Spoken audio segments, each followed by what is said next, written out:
This is a video of me in December 2024. I'm 22 years old and this is my first time ringing the Ironman bell. It's probably one of the most epic moments of my whole life. I trained for 2 years for this, 425 hours in 1 year of just running, swimming, cycling. It was all I thought about all day. Wake up, think about it, eat, think about it, go to sleep and I'm dreaming about it. So to get to this moment, it was what I thought would be everything. And don't get me wrong, I crossed the line and I felt really good. I felt like this is everything I thought it would be. Everyone's cheering, the whole crowd's going wild, and I cross and I'm ecstatic. Everyone's there, my friends and my family are there to support me. And I cross, and for the next 10 minutes, I'm feeling incredible. Like all these endorphins are going off. I'm smiling, I'm there with the people I care most about in the world. And over the course of the next hour, 2 hours, and the next week, it dissipates. I no longer feel this sense of achievement or this sense of happiness that I felt, this fulfillment. It just fades away and I'm left feeling empty. And now I'm thinking, why don't I feel fulfilled? Why don't I feel good about myself and what I've just done? This incredible goal that I worked 2 years for, that not many people in the whole world can say they've done. And I'm not feeling really anything. So that led me to think about really what was my goal. Is it just to become stronger physically, faster, fitter, and to be able to do this thing? And when I've achieved it, why do I feel nothing? I mean, I expected to feel so happy. I expected, I guess, like that my heart would feel full, and I did feel very good. And here's a video showing that. But quickly that feeling faded and I was left thinking, was it worth it? I spent all these hours working towards it. Why did I do it in the first place? What was it all for? It kind of led me to spiral and think, what's the point of all this? What's even the point of living, of pushing myself, if I just feel empty at the end of it all? Like, why do I keep striving for these goals if I'm not going to feel fulfilled? Is it something wrong with me? Or am I doing something wrong? Is it something wrong with life itself? And that's what I thought that maybe I could work through this video. I really had to know what was going wrong. So let's talk about the base level here. The base level is our brain works off chemicals. Every goal we chase, every milestone we achieve, every high we feel, it all comes back to neurochemistry. So let's talk about, we've got 3 big ones here. Dopamine, which is a chemical messenger, which is produced in the brain. It's released when we feel excitement or pleasure.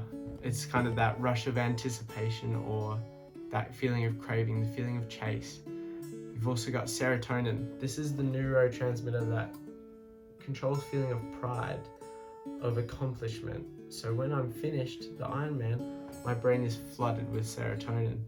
And finally, we've got endorphins. These are just the natural neurochemicals that is the natural high, the pain relief when you run. When you're doing something physical, these endorphins are released to make you feel good.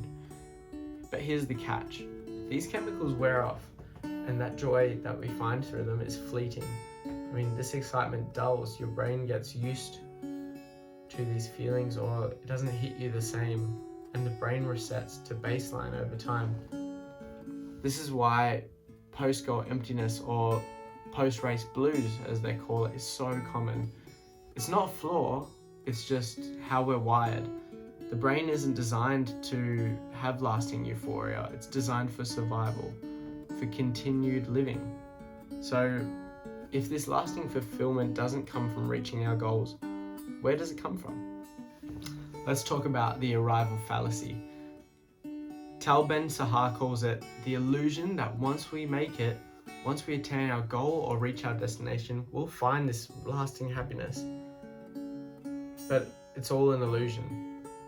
We don't find this happiness. We reach the goal, and we find a fleeting happiness, but it doesn't last. So what does that mean for us? It means that these deeper feelings of accomplishment aren't directly tied to neurochemicals. It must be located within our soul. The real fulfillment isn't tied to just neurochemicals, it's deeper, it's personal, and it's different for everyone. So that's what I've titled this video. It's Meaning in Modernity. The challenge of living a purposeful and meaningful life in modern times. That means maybe without the concept of God, maybe it's for people of all cultures, maybe it's for everyone. I hope that's what we can reach, kind of something baseline that we can all agree upon and work towards, something that doesn't factor in different cultures. It includes everybody. This kind of meaning has been more pronounced in recent years due to societal and psychological factors of our society changing. Compared to many years ago, religious frameworks that people operated by provided clear narratives of meaning, morality, purpose, and modern secular societies often leave individuals to construct their own sense of meaning, which can both be liberating, which I found, or very overwhelming too, which I've also found. The feeling you feel of being lost after you complete a goal is because now we assign our own purpose. In the past, we had a higher power to judge our actions, dictate our purpose, and it created a grand shared narrative where you and your community would work together to achieve a goal, whether that be praising God or working together to harvest a crop. Maybe our purpose has changed, and in those times it was to prepare for this afterlife or serve God or even to continue living. And now when some of that's stripped away because people don't believe that, or just because our societal values have changed, we're filled with this existential uncertainty or this nihilism that we feel. This means that we kind of are scared of the end of the life, or we don't really know what's going to happen, so it leaves us filled with dread almost. So let's talk about this using some psychological frameworks. I'm showing up here, hopefully, Maslow's hierarchy. Now, Maslow is a guy who talks about this pyramid, which is built of your needs. So here we've met these lower level needs in the pyramid, and it's left us with the very top of the triangle, which is self-actualization. When our needs are met, like finding food or security in our homes or even connection with others, we're now focused on what's going to be the best outcome for our lives. And especially in our society, which is built on individualism, personal freedom, and self-determination, these are all factors which are really emphasized in our modern society, putting even more pressure on this cap of the pyramid. Currently the full burden of meaning making is on the individual. Without the preordained purpose, people must find fulfillment through personal projects, relationships, or contributions to society, which is often a very daunting and uncertain task. We're left thinking, between you and your neighbor, what do we do? Everybody has different values and goals, so defining what yours is can be very scary when you're flooded with information. With the internet, we have access to limitless possibilities of what we can do, and our constant comparison with others leaves us wanting more. So it really fills us with the question, what do we do and how should we move forward? This often leads us to be filled with this dread, and we can fall prey to the pleasure principle, where companies have capitalized on the social disconnection and loneliness and isolation we feel today. If I'm more separated from my neighbor now than ever, companies prey on that and promote consumerism and instant gratification. If you think back to when we talked about our brain and the neurochemistry, we're not only slaves to the big corporations, but they hijack our brains and look for easy and comfortable ways to find those dopamine, that serotonin, and those endorphins. While I went and did an Ironman, for example, quite a hard task that filled me with purpose, other things that happen today in relation to the comfort crisis is things like porn or junk food, or things that you can do very easily, such as scrolling through TikTok or Reels, where you're flooded constantly with serotonin, with dopamine. Every time I flick a reel and send it to my friend, I get a little hit. That's why gambling is so addictive. Especially now, we're wired for struggle. Our human bodies, we've evolved from animals that have had to struggle to survive. Yet our modern life strips this all away. Back to the pyramid, we've got our basic needs met, and our animal instincts are all being met. So companies or others can capitalize on this. Our wealth, our pleasure, and social validation create this short-term satisfaction, but therefore we miss out on this long-term fulfillment. We're met with a long-term emptiness. So I think that there's profound meaning to be found outside of religious belief, through relationships, creative expression, nature, philosophy, activism, or even other existential frameworks. The challenge today is not an absence of meaning, but the overwhelming number of possible meanings. It's leading to what some call a crisis of meaning. We have so many options, which one do we pick? We're too overwhelmed with all these choices. So today I've picked two that we could talk about, and hopefully it whittles it down to help you find something a bit more personal to inspire you. The first one's the SPIRE framework, which is a holistic approach to meaning and happiness. This is developed by Tal Ben-Sahar in a field of positive psychology, which provides a secular, evidence-based model for well-being. It focuses on 5 interconnected dimensions. We've got spiritual well-being, physical well-being, intellectual well-being, relational well-being, and emotional well-being. Each domain contributes to a sense of purpose and fulfillment. So let's apply this to our daily lives. We have to look at each of the letters and how well these help you create meaning, purpose. So we want to encourage a balanced approach to life, not just in your career or external successes, but also intrinsically on what motivates you in your soul. It also provides us actionable steps for our well-being.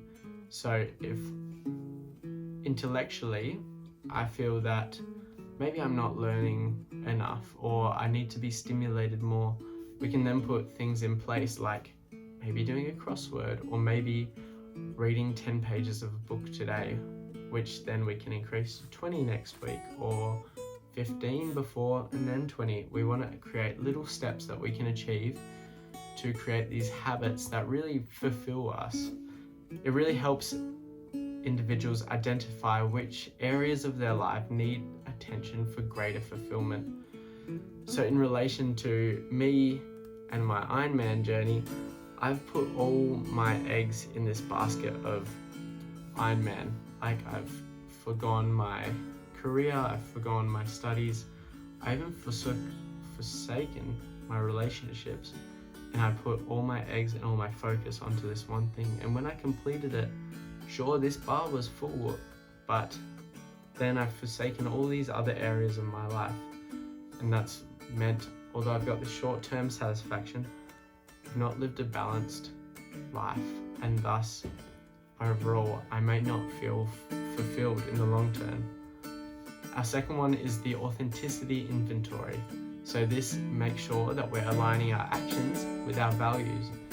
A major challenge in secular meaning making is staying true to oneself in a world full of external pressures. This tool helps us align our actions, beliefs, and values, which allow us to cultivate our genuine fulfillment. There's three main components here, which is our self-awareness, which is understanding your core values and motivations, your behavioral integrity, which is acting in alignment with your values, and creating authentic relationships, which is being genuine in your actions with others.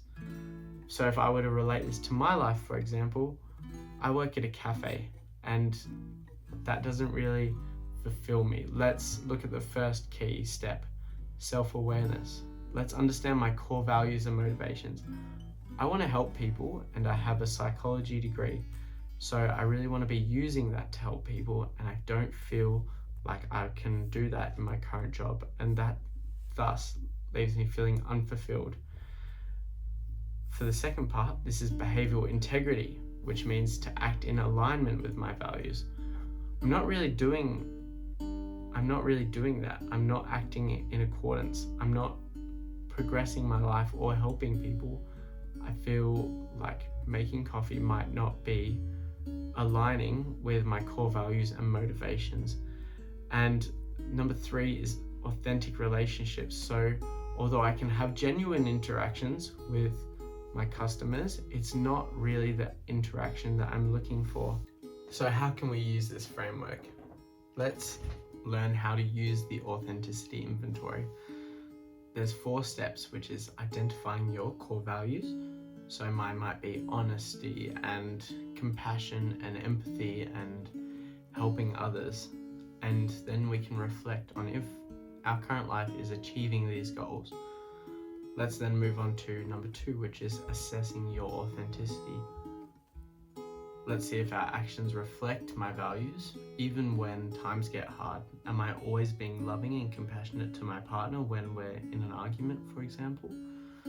Let's spot these gaps and make these adjustments in our lives. Let's identify areas where maybe my actions don't align with my values. And let's seek environments that support this. Like, if your work isn't fulfilling, if your relationships aren't fulfilling, you can find parts like this and then seek new environments where this authenticity is encouraged. This helps with meaning and purpose because it reduces existential anxiety by ensuring that we're living in alignment with what truly matters to the individual. We increase our long-term satisfaction by prioritizing inner fulfillment over external validation, and it creates a sort of roadmap for our personal growth and integrity. So my final thoughts on this are that maybe living in modern life is pretty challenging, but we've got these secular tools that, like the SPIRE framework or the authenticity inventory, they provide practical ways to cultivate purpose, and I guess the key is to kind of regularly reflect on your life and check that your actions align with your values and that they act in a holistic way. So what did I learn? I can only talk about how I've experienced things. For many other people, completing an Ironman will be the highlight of their year, their life, and be such a huge moment and really make them feel fulfilled and accomplished. But I can only talk about how I felt, and I didn't. So in my soul, I think maybe in modern age, life might have no inherent meaning. There's no meaning for you and for me that works for both of us. But I know that in my personal life, looking at these frameworks, I feel most fulfilled when I'm spending time with the people that I care for and completing things that make me feel in the moment and have meaning for me. So I think that through this whole journey, my purpose in life is to create, whether that be creating relationships, creating art, creating meaning, and creating a life I deem purposeful to live my life as if it had meaning, although I believe that there might not be inherent meaning. I know that I spend too much time thinking about this and not doing, and that's a detriment, but that's really when I feel most empty, when I'm too caught up in my head and not doing things, not creating. When there's a separation between my soul, my mind, and my body. Maybe my soul wants to complete tasks, and so does my mind, but my body's feeling lethargic, tired, and that's really when I feel the most unfulfilled, not accomplished. So I think that's really what I've learned through this, and I want to know in the comments if you're able or willing to tell me what you've learned, or how you deem your life has meaning, or what meaning and what purpose, what fulfills you. I think it would be really cool if we could all share and help each other. This is just my theory about it as a 22-year-old guy, so I would really like to know what you think about it. But I think to finish off, I just wanted to tell a little anecdote from a movie I saw recently. It's one about a little fish, and this one fish swims up to this other fish, this older fish, and he says, "Hey, I'm trying to find this thing called the ocean. Have you heard of it? Do you know where it is?" And the older fish says, "The ocean? That's what you're in right now." And the younger fish says, No. I'm looking for the ocean, and this is water."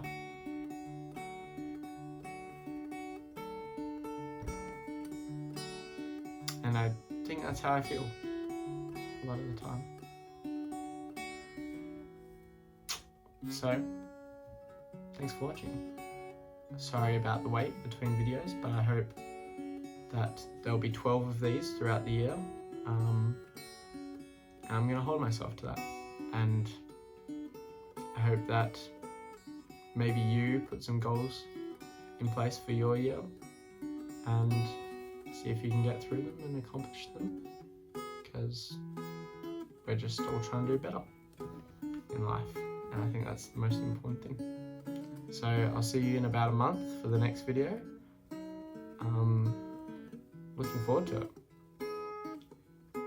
Thanks for watching.